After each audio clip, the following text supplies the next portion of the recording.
Good morning, students. Now, in last lecture, we have seen specimen of journal and significance of journal. Now, today we start our illustration number 1. Now, before this, we must know that in each transaction, how many accounts are there, and those accounts belongs to which account? Personal, real, and nominal. And after that, we must know rules of debit and credit, means rules of accounts. And after that, we have to pass these journal entries. Clear? So very first step is what? To identify whether given transaction is cash transaction or credit transaction. After that, two accounts. In each transaction, there are minimum two accounts. Then these two accounts belongs to which two accounts? And then rules of this account. And according to rules of debit and credit, we have to debit and credit the accounts which are associated with the transaction. Clear? So here, before starting illustration, we must know how many columns are drawn. So total how many columns? 5. Which are they? First, that is date. Second, that is particulars. Third, that is LF. LF means what? Ledger folio. In this column, we have to draw this thin line. जितना हम LF लिखते हैं ना, उतनी line draw करनी है. उसके बाद debit amount in rupees, credit amount in rupees. It is compulsory to write down amount and rupees. This symbol of rupees is compulsory, है ना. इससे हमें क्या पता चलता है हम कौन सी करेंसी में अकाउंट मेंटेन करते हैं, है ना. अगर इंडिया में है तो क्या लिखा जाएगा? रुपीस का सिंबल. अगर यूएस में है तो डॉलर का सिंबल. Clear? So first you have to draw this column. Now here I have given heading Journal Book of Priya. Journal Book of Priya. तो मैंने कैसे लिखा है? तो आपके पेज, आपकी टेक्स्ट बुक में पेज नंबर 59, आप सबको अपनी टेक्स्ट बुक अपने पास रखनी है अभी. Illustration number 1. What is given? You have to read with me. Record the following transaction in the Journal Book of Priya. इससे क्या पता चलता है? Who is owner of this business? Priya. Priya is the owner of this business. तो हमें owner का नाम लिखना है.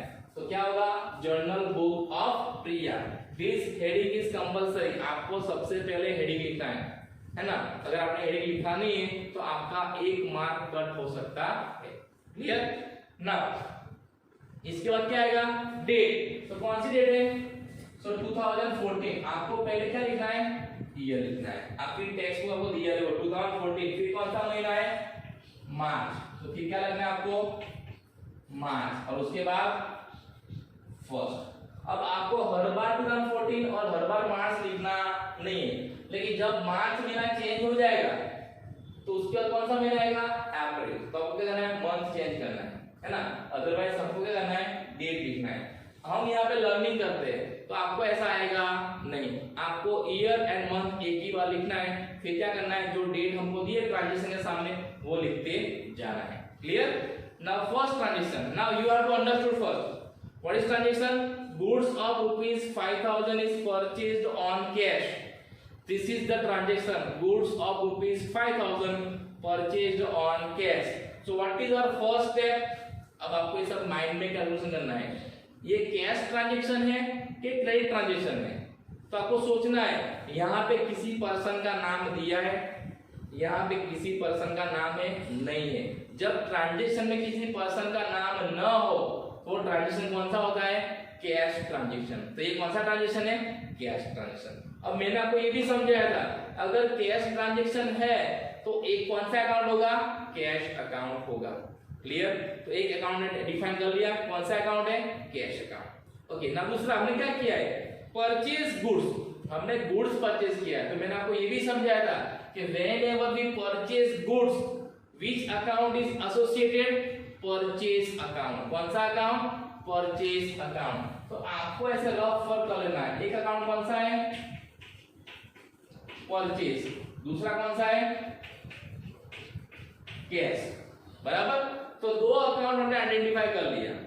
हमारा second step over. Now third step. Purchase account is which type of account and cash account is which type of account.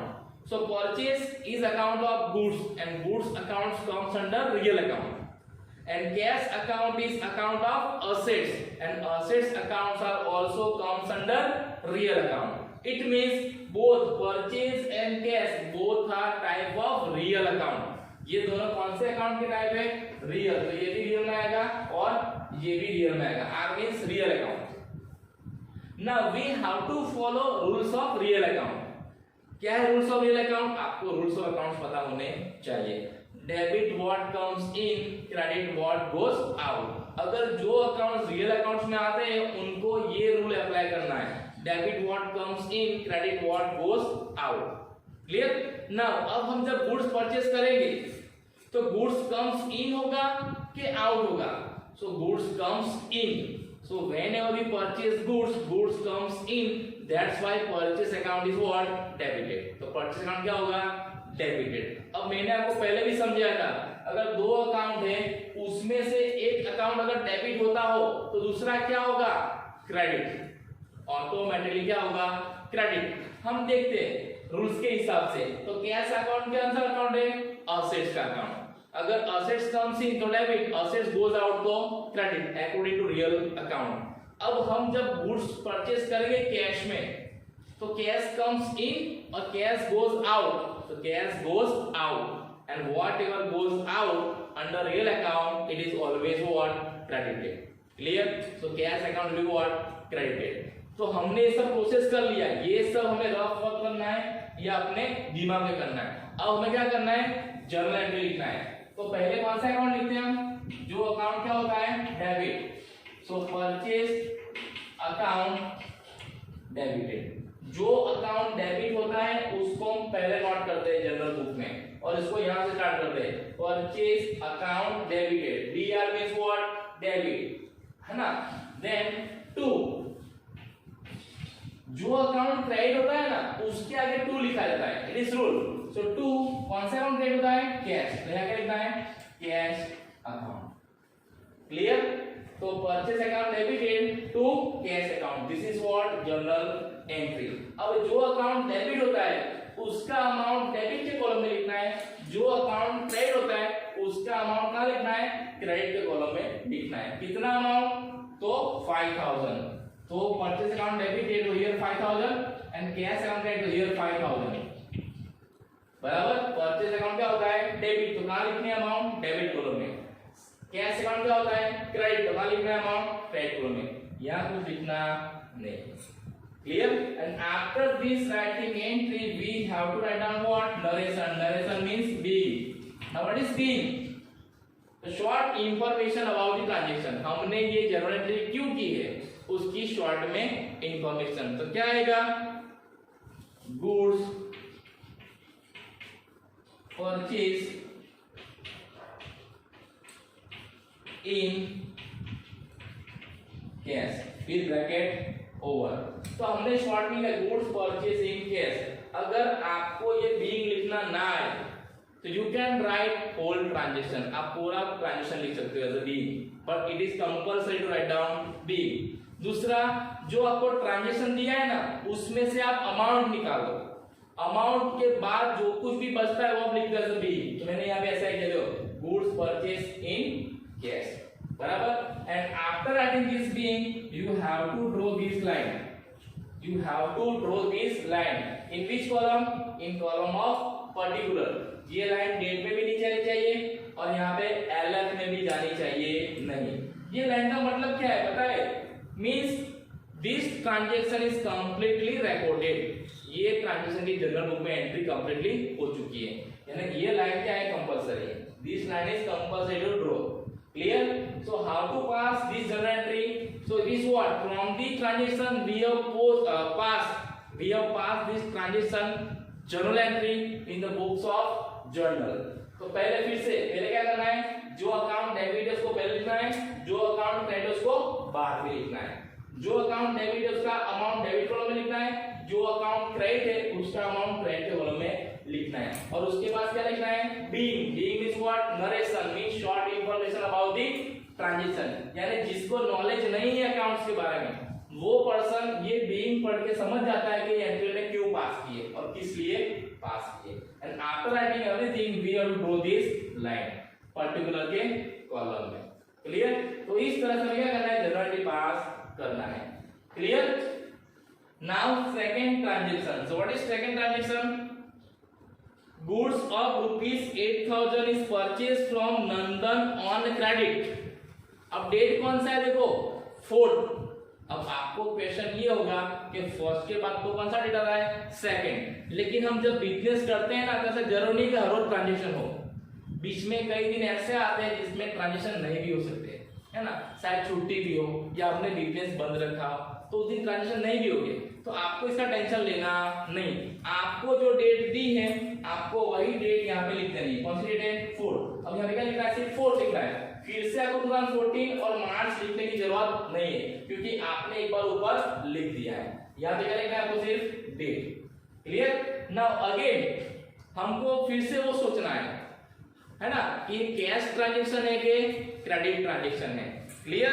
तो यहाँ पे कौन सा ट्रांजेक्शन है, goods of rupees 8,000 is purchase from Nandan on credit.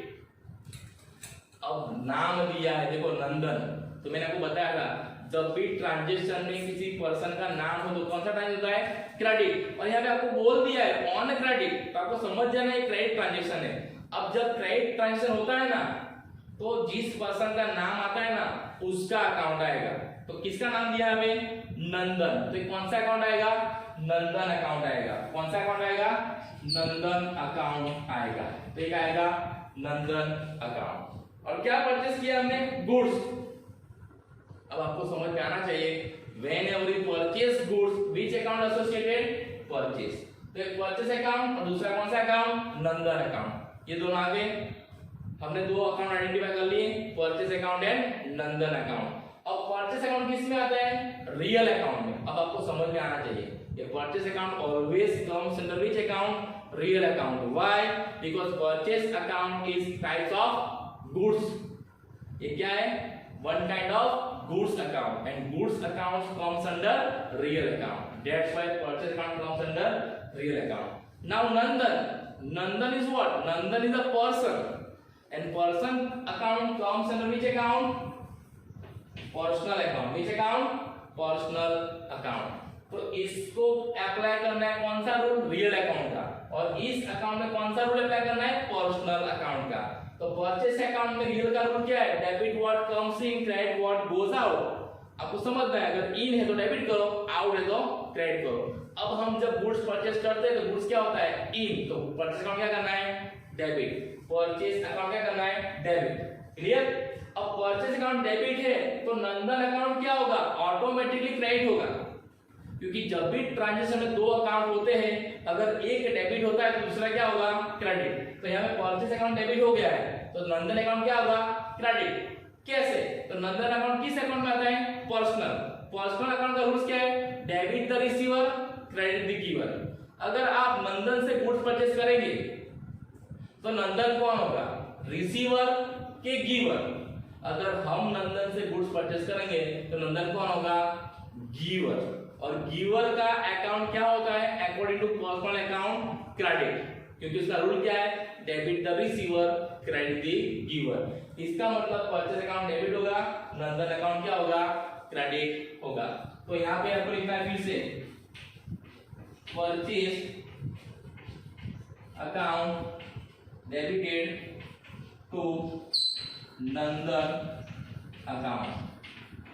बराबर ना, purchase account debit है उसको पहले लिखना है, जो अकाउंट डेबिट होता है उसको पहले लिखना है, purchase account debited to Nandan account. अब देखो यहाँ पे स्पेस आपको छोड़ना है ना, इसको यहाँ हम टच करके लिखते हैं, लेकिन जो क्रेडिट अकाउंट होता है उसमें हम स्पेस लीव करते हैं। और ये हर एक ट्रांजेक्शन सेम होनी चाहिए, हर एक एंट्री में सेम स्पेस होना चाहिए, यानी ये 2 जहां पे लिखा उसके नीचे 2 आना चाहिए, ये सीक्वेंस में होना चाहिए।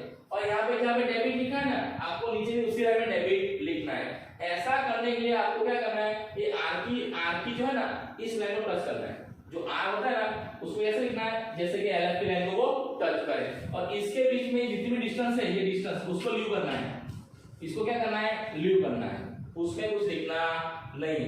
अकाउंट के बाद इसका डेबिट का लिखना है, लास्ट में लिखना है। क्लियर? तो purchase account debited to Nandan account. कितना अमाउंट, 8,000। तो 8,000 एंड 8,000 परचेज अकाउंट डेबिट है इसलिए डेबिट कॉलम में, नंदन अकाउंट क्रेडिट है इसलिए हम क्रेडिट कॉलम में। अब क्या लिखना है, बीइंग, तो बीइंग क्या लिखेंगे, being goods purchase, being goods purchase on credit, being goods purchase on credit. उसके बाद क्या करना है, लाइन ड्रॉ कर देना है।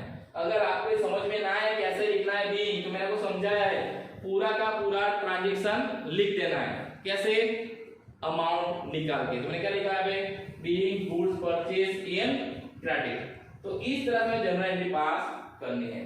ओके,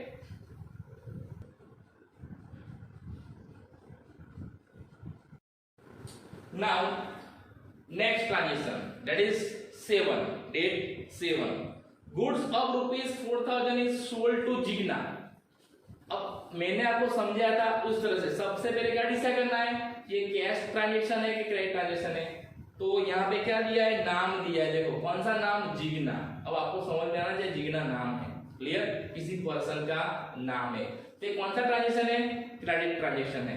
तो ये कौन सा अकाउंट आएगा, एक आएगा आपका जिग्ना अकाउंट, बराबर ना, एक अकाउंट आ गया। दूसरा हमने क्या किया है, सोल्ड, हमने गुड्स सोल्ड किया है। तो मैंने आपको पहले ये भी समझा था, whenever we sold goods, whenever we sold goods, which account is associated, sales account। कौन सा अकाउंट, सेल्स अकाउंट। तो इस तरह से सबसे पहले आपको दो अकाउंट आइडेंटिफाई कर लेने हैं, क्लियर, हमने दो अकाउंट आइडेंटिफाई कर लिया, क्लियर। नाउ ये दोनों अकाउंट कौन से अकाउंट के टाइप से, तो जिग्ना कौन है, पर्सन, तो कौन से टाइप का अकाउंट है, personal account. Jigna account comes under personal account, तो उसको पर्सनल अकाउंट का रूल्स अप्लाई करना है। एंड सेल्स, तो sales is what, goods account, sales account is what, types of goods account, and goods account comes under which account, real account. अभी आपको समझ में आना चाहिए कि goods account comes under real account. तो one account is from person and second account is from real. Now we have to apply these rules of this account. Now what is rule of personal account, debit the receiver, credit the giver।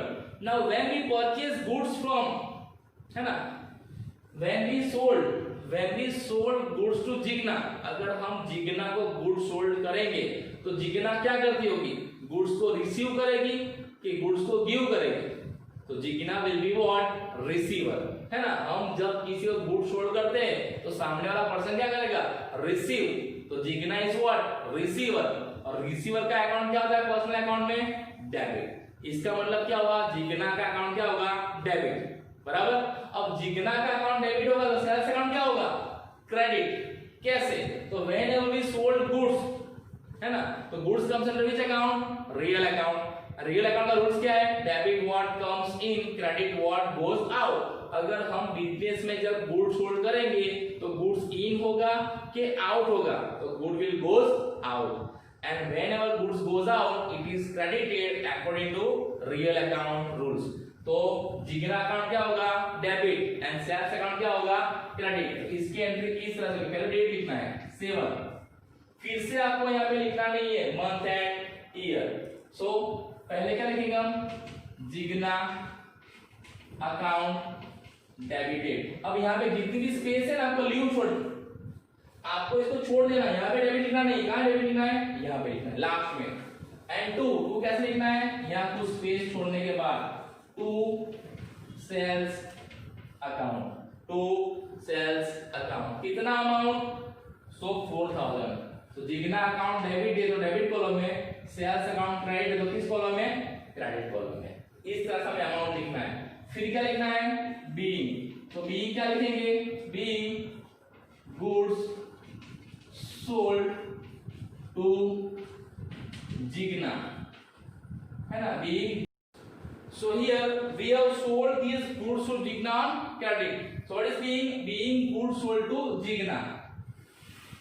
अगर आपको being लिखना ना आए तो मैंने आपको पहले ही समझाया क्या करना है, आपको ट्रांजैक्शन में से अमाउंट निकाल देना है और बाकी सब चीज लिख देना है। Otherwise you can write down full transaction, then also it is correct, clear, but being is compulsory।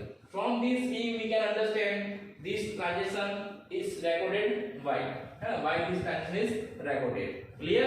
So here it is what credit transaction, and whenever there is a credit transaction, name of person must be there. किसी person का account आएगा. अगर वो person receiver है तो क्या होगा उसका अकाउंट डेबिट. अगर वो पर्सन गिवर है तो उसका अकाउंट क्या होगा क्रेडिट. यहाँ पे जिग्ना कौन है रिसीवर, क्योंकि हमने जिग्ना को क्या किया गुड सोल्ड किया. जिग्ना क्या करेगी गुड्स रिसीव करेगी, एंड गुड्स क्या होगा बिजनेस से आउट. हम जब भी गुड्स सोल्ड करते हैं कौन सा अकाउंट आता है सेल्स अकाउंट. क्लियर?